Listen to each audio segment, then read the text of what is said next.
মায়া বিভূতিভূষণ বন্দ্যোপাধ্যায়। ২ বছর আগের কথা বলি, এখনো অল্প অল্প যেন মনে পড়ে, সব ভুল হয়ে যায়। কি করে এলাম এখানে? বগুলা থেকে রাস্তা চলে গেল সিঁদোরানির দিকে। চলি সেই রাস্তা ধরেই। রাধুনী বামুনের চাকরিটুকু ছিল অনেক দিনের, আজ তা গেল।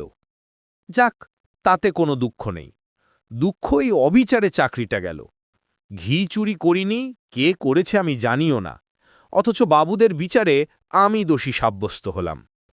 শান্তিপাড়া, সর্ষে, বেজের ডাঙা পার হতে বেলা দুপুর ঘুরে গেল। খিদেও বেশ পেয়েছে। জুয়ান বয়স, হাতে সামান্য কিছু পয়সা থাকলেও খাবার দোকানে এ পর্যন্ত এসব অজপাড়াগায়ে চোখে পড়ল না। রাস্তার এক জায়গায় ভারী চমৎকার একটি পুকুর। স্নান করতে আমি চিরকালই ভালোবাসি। পুকুরের ভাঙা ঘাটে কাপড় নামিয়ে রেখে জলে নামলাম। জলে অনেক পানা শ্যাওলা, সেগুলি সরিয়ে পরিষ্কার করে প্রাণ ভরে ডুব দিলাম। বৈশাখের শেষ, গরমও বেশ পড়েছে। স্নান করে সত্যি ভারী তৃপ্তি হল। শরীর ঠান্ডা হলো বটে, কিন্তু পেট জ্বলছে। এ সময় কোনো বনের ফল নেই, চোখে তো পড়ে না যেদিকে চাই। এমন সময় একজন বুড়ো লোক পুকুরটাতে নাইতে আসছে দেখা গেল। আমাকে দেখে বললেন, বাড়ি কোথায়? আমি বললাম, আমি গরিব ব্রাহ্মণ, চাকরি খুঁজে বেড়াচ্ছি। আপাতত বড় খিদে পেয়েছে, খাবো কোথায়? তিনি কি সন্ধান দিতে পারেন? বুড়ো লোকটি বললে, রসো নেনি, সব ঠিক করে দিচ্ছি। স্নান সেরে উঠে লোকটি আমাকে সঙ্গে নিয়ে গ্রামের মধ্যে ঢুকে জঙ্গলে ঘেরা একটি পুরনো বাড়িতে ঢুকল। বললে, আমার নাম নিবারণ চক্রবর্তী, এ বাড়ি আমার, কিন্তু এখানে আমি থাকি নে। কলকাতায় আমার ছেলেরা ব্যবসা করে, শ্যামবাজারে ওদের বাসা। এত বড় বাড়ি পড়ে আছে, আর সেখানে মাত্র ৩খানা ঘরে আমরা থাকি। কি কষ্ট বলো দেখি। আমি মাসে মাসে একবার আসি, বাড়ি দেখাশুনি করি। ছেলেরা ম্যালেরিয়ার ভয়ে আসতে চায় না। মস্ত বড় বাগান আছে বাড়ির পেছনে, তাতে সব রকম ফলের গাছ আছে, ১২ ভূতে খায়। তুমি এখানে থাকবে? বললাম, থাকতে পারি। কি কাজ করবে? রাঁধুনির কাজ। যে কদিন এখানে আছি সে কদিন এখানে রাঁধো, দুজনে খাই। খুব ভালো। আমি রাজি হয়ে যেতে লোকটা যেন হঠাৎ ভারী খুশি হলো। আমার খাবার ব্যবস্থা করে দিল তক্ষুনি। খাওয়া দাওয়ার পরে আমাকে একটা পুরনো মাদুর আর একটা মোটা তাকিয়া বালিশ দিয়ে বললে, বিশ্রাম করো। পথ হেঁটে ক্লান্ত হয়ে পড়েছিলাম। ঘুমিয়ে যখন উঠলাম, বেলা আর তখন নেই। রাঙা রোদ, বড় বড় গাছপালার উঁচু ডালে। এরই মধ্যে বাড়ির পেছনের জঙ্গলে শিয়ালের ডাক শুরু হলো। আমি বাইরে গিয়ে এদিক ওদিক খানিকটা ঘুরে বেড়ালাম। যেদিকে চাই সেদিকেই পুরনো আম কাঁঠালের বন আর জঙ্গল। কোনো লোকের বাড়ি নজরে পড়ল না। জঙ্গলের মধ্যে এক স্থানে কেবল একটা ভাঙা দেউল দেখতে পেলাম। তার মধ্যে উঁকি মেরে দেখি বুড়ো নিবারণ চক্রবর্তী বসে তামাক খাচ্ছে। আমায় বললে, চা করতে জানো? একটু চা করো, চিড়ে ভাজো, তেল নুন মেখে কাঁচা লঙ্কা দিয়ে খাওয়া যাবে। যে আজ্ঞে। সন্ধ্যের পর বললে, ভাত চড়িয়ে দাও, সরু আতপ আছে, গাওয়া ঘি আছে, আলু ভাতে, ব্যাস। যে আজ্ঞে। তোমার জন্যে ঝিঙের একটা তরকারি করে নিও। ঝিঙে আছে রান্নাঘরের পেছনে, আলো হাতে নিয়ে তুলে আনো এই বেলা। আর একটা কথা, রান্নাঘরে সর্বদা আলো জেলে রাখবে।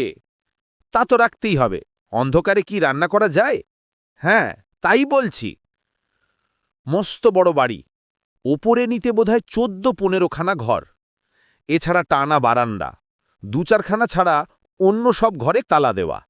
রান্নাঘরের সামনে মস্ত বড় লম্বা রোয়াক। রোয়াকের ওমুড়য় ৪-৫টা নারকেল গাছ আর একটা বাতাবি লেবুর গাছ।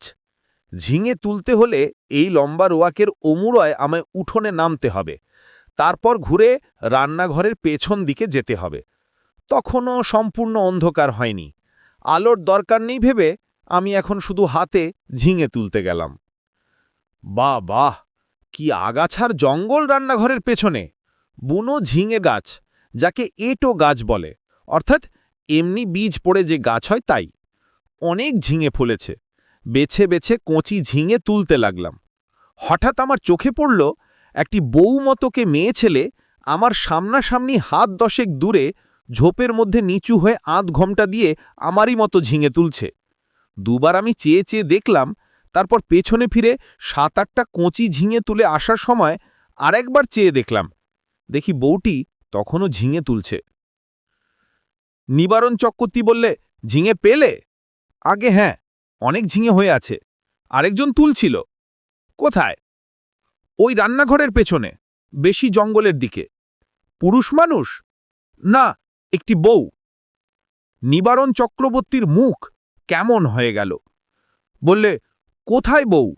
চলো দেখি দেখি। আমি তাকে সঙ্গে করে রান্নাঘরের পেছনে দেখতে গিয়ে দেখি কিছুই না। নিবারণ বললে, কই বউ?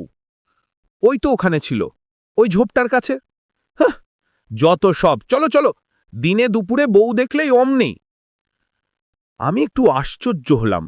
যদি একজন পাড়াগায়ের বউ ঝি দুটো জংলি ঝিঙে তুলতে এসেই থাকে, তাতে এত খাপ্পা হওয়ার কি আছে ভেবে পাইনে। আর তাছাড়া আজ না হয় উনি এখানে আছেন, কাল যখন কলকাতায় চলে যাবেন তখন বুনো ঝিঙে কে চৌকি দেবে? রাত্রে খাওয়া দাওয়ার পরে চক্রবর্তী বুড়ো আবার সেই ঝিঙে চুরির কথা তুলল। বললে, আলো নিয়ে যাওনি কেন ঝিঙে তুলতে? তোমায় আমি আলো হাতে নিয়ে যেতে বলেছিলাম, মনে আছে? কেন তা যাওনি? আমি বুঝলাম না, তাতে কি দোষ হলো? বুড়োটা খিটখিটে ধরনের। বিনা আলোতে যখন আমি সব দেখতে পাচ্ছি, এমনকি ঝিঙে চুরি করা বউকে পর্যন্ত, তখন আলো না নিয়ে দোষ করেছি কি? বুড়ো বললে, না না, সন্ধ্যের পর সর্বদা আলো কাছে রাখবে। কেন? তাই বলছি। তোমার বয়স কত? 37-38 হবে। অনেক কম বয়স আমাদের চেয়ে। আমার 63। যা বলি কান পেতে শুনো। যে আগে নিশ্চয়ই। রাত্রে শুয়ে আছি, ওপরের ঘরে কিসের যেন খটখট শব্দ শুনে ঘুম ভেঙে গেল। জিনিসপত্র টানাটানির শব্দ।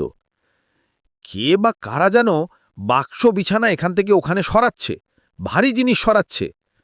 বুড়ো সকালে চলে যাবে কলকাতায়, তাই বোধহয় জিনিসপত্র গোছাচ্ছে। কিন্তু এত রাত্রে, বাহ বাহ, কি বাতিগ্রস্ত মানুষ! সকালে উঠে বুড়োকে বলতে, বুড়ো অবাক হয়ে বললে, আমি? হ্যাঁ, অনেক রাত্রে। ও হ্যাঁ, না, ঠিক। আমাকে বললেই হতো, আমি গুছিয়ে দিতাম। চক্রবর্তী বুড়ো আর কিছু না বলে চুপ করে গেল। বেলা 9টার মধ্যে আমি ভাত ডাল আর ঝিঙে ভাজা রান্না করলাম। খেয়ে দেয়ে পোটলা মেধে সে রওনা হলো কলকাতায়। যাবার সময় বারবার বলে গেল, নিজের ঘরের মতো থেকো ঠাকুর, পেয়ারা আছে, আম কাঁঠাল আছে, উৎকৃষ্ট পেঁপে আছে, তরি তরকারি পোতো। আমার খাস জমি পড়ে আছে 3 বিঘে, ভদ্রাসন হলো 1.5 বিঘের ওপর। লোকাভাবে জঙ্গল হয়ে আছে। খাটো, তরকারি উৎপন্ন করো, খাও, বেচো, তোমার নিজের বাড়ি ভাববে। দেখাশুনো করো, থাকো, ভাবনা নেই। আর একটা কথা। কি? চক্রবর্তী বুড়ো অকারণে সুর খাটো করে বললে, কত লোকে ভাঙচি দেবে, কারোর কথা শুনো না যেন। বাড়ি দেখাশুনো যেমন করবে, নিজের মতো থাকবে, কোনো কথায় কান দেবে না। গাছের ফল ফুলরি তুমিই খাবে, 2টো ঘর খোলা রইল তোমার জন্যে। বুড়ো চলে গেল, আমাকে যেন আকাশে তুলে দিয়ে গেল। আরে এত বড় বাড়ির বড় বড় 2খানা ঘর আমার ব্যবহারের জন্য রয়েছে, তাছাড়া বারান্দা, রান্নাঘর, রোয়াক তো আছেই। বাড়িতে পাত কুঁয়ো, জলের কষ্ট নেই। 10টা টাকা আগাম দিয়ে গিয়েছে বুড়ো। প্রায় আধমনটা বা সরু আতপ চালও আছে। গাছ ভরা আম কাঁঠাল। এ যেন ভগবানের দান আকাশ থেকে পড়ল হঠাৎ। বিকেলের দিকে তেল নুন কিনব বলে মুদির দোকান খুঁজতে বেরোলাম। বাপ রে, কি ঘন জঙ্গল গাখানার ভেতরে! আর এদের যেখানে বাড়ি, তার ত্রিসীমানায় কি কোনো লোকালয় নেই? জঙ্গল ভেঙে সুড়ি পথ ধরে 1/2 মাইল যাওয়ার পর একজন লোকের সঙ্গে দেখা হলো। সেও তেল কিনতে যাচ্ছে। আমায় দেখে বললে, বাড়ি কোথায়? এখানে আছি, নিবারণ চক্রবর্তীর বাড়ি। কেন? দেখাশুনো করি। কাল এসেছ? ওই বাড়িতে থাকতে পারবে না। কেন? এই বলে দিলাম, দেখে নিও। কত লোক ও বাড়িতে এলো গেল, ওরা নিজেরাই থাকতে পারে না তো অন্য লোক। ওর বাড়ির ছেলে বউরা কোশমিনকালও বাড়িতে আসে না। কেন? তা কি জানি, ও বড় ভয়ানক বাড়ি, তুমি বিদেশি লোক, খুব সাবধান। আর কিছু না বলে লোকটা চলে গেল। আমি দোকান খুঁজে জিনিস কিনে বাড়ি ফিরলাম। তখন বিকাল গড়িয়ে সন্ধে নামছে। দূর থেকে জঙ্গলের মধ্যেকার পুরনো উঁচু দোতলা বাড়িখানা দেখে আমার বুকের ভেতরটা ছ্যাঁত করে উঠল। সত্যি বাড়িখানার চেহারা কিরকম যেন এক। ও যেন একটা জীবন্ত জীব, আমার মতো ক্ষুদ্র লোককে যেন গিলে ফেলবার জন্যে হাত বাড়িয়ে এগিয়ে আসছে। অমন্তর ওর চেহারা কেন? কিছু না, লোকটা আমার মন খারাপ করার জন্য দায়ী। আমি যখন তেল নুন কিনতে যাই তখন আমার মনে দিব্যি ফুর্তি ছিল। হঠাৎ এমন হওয়ার কারণ হচ্ছে ওই লোকটার ভয় দেখানো কথাবার্তা। গায়ে পড়ে এত হিট করবার দরকার কি ছিল বাপু তোমার? চক্করতে বুড়ো তো বলেই দিয়েছে, কত লোক কত কথা বলবে, কারোর কথায় কান দিও না। কিছু না, গাছপালার ফল ফুলরি গায়ের লোক চুরি করে খায় কিনা, বাড়িতে একজন পাহারাদার বসলে লুটপাট করে খাওয়ার ব্যাগ হাত হয়, সেই জন্যেই ভয় দেখানো। যেমন ওই বউটি কাল সন্ধেবেলায় ঝিঙে চুরি করছিল।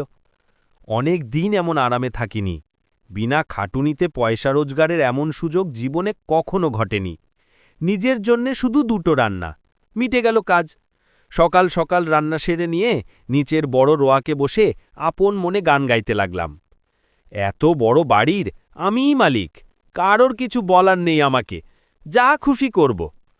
হঠাৎ ভয়ানক আশ্চর্য হয়ে গেলাম। দোতলার নালির মুখ দিয়ে পড়তে লাগলো জল, যেমন উপরের বারান্দাতে কেউ হাত পা ধুলে পড়ে। বেশ মোটা ধারে জল পড়তে লাগল। তখন আমি উঠে রোয়াকের ধারে দাঁড়িয়ে দোতলার বারান্দার দিকে চেয়ে দেখলাম। তখনও জল পড়ছে সমানে, মোটা ধারায়। ওপরের সিঁড়ির দরজায় তালা দেওয়া, চাবি চক্কর্তি মশাই নিয়ে গিয়েছেন, সুতরাং দোতলায় যাবার কোনো উপায় আমার নেই। এ জল কোথা থেকে পড়ছে? মিনিট 10 পড়ার পর জলের ধারা বন্ধ হয়ে গেল। আমার মনে হল চক্কর্তি মশাই বোধহয় কোনো কলসি বা ঘড়ায় জল রেখে গিয়েছিল উপরে বারান্দাতে, সেই কলসি কিভাবে উল্টে পড়ে গিয়ে থাকবে। নিশ্চয়ই তাই, তাছাড়া জল আসবে কোথা থেকে? একটু পরে গিয়ে শুয়ে পড়লাম। আলো নিভিয়ে শুয়ে পড়বার সঙ্গে সঙ্গে আমার চোখে ঘুম জড়িয়ে এলো। অনেক রাত্রে একটুবার ঘুম ভেঙে গেল। জানলা দিয়ে সুন্দর জ্যোৎস্না এসে পড়েছে বিছানায়। কি একটা ফুলের গন্ধও আসছে, বেশ সুবাস ফুলের। কি ফুল? ঘুমের ঘোরেই ভাবছি, কোনো সুগন্ধওয়ালা ফুল তো বাড়ির কাছাকাছি দেখিনি। তড়াক করে লাফিয়ে উঠলাম। ও কি, জানলার সামনে দিয়ে একটা বউ চলে গেল রোয়াকবে। হ্যাঁ, স্পষ্ট দেখেছি, ভুল হবার নয়। আমি তক্ষুনি উঠে দরজা খুলে রোয়াকে গিয়ে দাঁড়ালাম। রোয়াকে গিয়ে দাঁড়াতে দুটো জিনিস আমার কাছে স্পষ্ট হল। প্রথম, সেই ফুলের সুবাসটা অনেকখানি কম। ওই বউটি যেন ওই সুবাস ছড়িয়ে গেল এই এতক্ষণ। না, এ কোনো ফুলের সুবাস নয়। কিসের সুবাসটা আমার মাথায় আসছে না। কেমন একরকম যেন লাগছে, একরকম নেশার মতো। কেন আমি বাইরে এসেছি? ও, কে একটি বউ রোয়াকবে খানিক আগে চলে গিয়েছিল, সেই ছড়িয়ে গিয়েছে এই তীব্র সুবাস। কিন্তু কোনো দিকে নেই তো সে, গেল কোথায়? সে রাত্রে সেই পর্যন্ত। কিছুক্ষণ পরে ঘরে এসে শুয়ে ঘুমিয়ে পড়লাম। সকালে উঠে মনে হল সব স্বপ্ন। মনটা বেশ হালকা হয়ে গেল। কাজকর্মে ভালো করে মন দিলাম। বন জঙ্গল কেটে কিভাবে তরিতরকারির আবাদ করব সেই আলোচনা করতে লাগলাম মনের মধ্যে। একটা অসুবিধে এখানে থাকবার, বড় নির্জনে থাকতে হয়। কাছাকাছি যদি একধর লোকও থাকত তবে এত কষ্ট হতো না।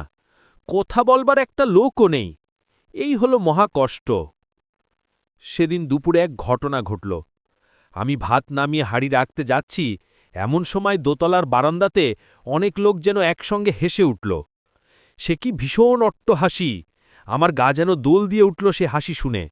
খিলখিল করে হাসি নয়, খলখল করে হাসি। আকাশ বাতাস থমথমিয়ে উঠল সে হাসির শব্দে। ভাত ফেলে রেখে দৌড়ি গেলাম। রোয়াকে গিয়ে ওপরের দিকে দেখি, কিছুই না। দরজা যেমন বন্ধ, ওপরের ঘরে সারবন্দি জানলা তেমনি বন্ধ। হাসির লহর তখন থেমে নিশ্চুকায় গিয়েছে। ব্যাপার কি? বাড়িটার মৃগীরোগ আছে নাকি? মাঝে মাঝে একটা বিকট চিৎকা ওঠে কেন? এসব তো ভুল হবার কোনো কথা নয়। সম্পূর্ণ সুস্থ মনে কাজ করতে করতে এই চিৎকার আমি একমাত্র শুনেছি। এখন আবার চারিদিক নিস্তব্ধ, কোনো দিকে কোনো শব্দ নেই। সেই বউটি আবার ঝিঙে তুলতে এসেছে এই গোলমালের মধ্যে। দৌড়ে গেলাম রান্নাঘরের পেছনে, সেখানেও কেউ নেই। সেদিন রাত্রে এক ঘটনা ঘটল, ভারী মজার ব্যাপার বটে। খেয়ে দিয়ে সবে শুয়েছি, সামান্য তন্দ্রা এসেছে। এমন সময় কিসের শব্দের তন্দ্রা ছুটে গেল। চেয়ে দেখি আমার বিছানার চারিপাশে অনেক লোক জড়ো হয়েছে। তাদের সবারই মাথায় লাল পাগড়ি, হাতে ছোট ছোট লাঠি, কিন্তু আশ্চর্যের বিষয় সকলেরই মুখ দেখতে একরকম। একই লোক যেন ৫০টি হয়েছে এই রকম মনে হয় প্রথমটায়। বহু আরশিতে যেন একটা মুখই দেখছি আমি। কে যেন বলে উঠল, আমাদের মধ্যে আজ কে যেন এসেছে। একজন তার উত্তর দিলে, এখানে একজন পৃথিবীর লোকের বাড়ি আছে অনেক দিন থেকে। আমি দেখিনি বাড়িটা, তবে শুনেছি।